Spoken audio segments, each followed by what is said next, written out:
नाशिले ते पुनरपि दिसे हे घटिका यंत्र जैसे परिभ्रमेगा.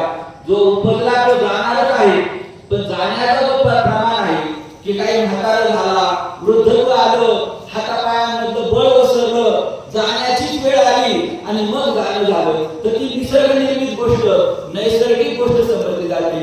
पण आज आमचे दादा जे आमच्यामधून गेलेले आहेत, त्या दादांचं जाणं निसर्ग निर्मित नाही. हा एक दैवी आघात, नियतीचा क्रूर घाला आपण सर्वजण सहन करीत आहोत. काळ, नियती, प्रारब्ध हे कोणाला चुकत नाही. एक दिवस आला आणि ती बातमी सर्वांना कळली की बेलेमध्ये गुळदवाडी इथे अपघात झालेला आहे.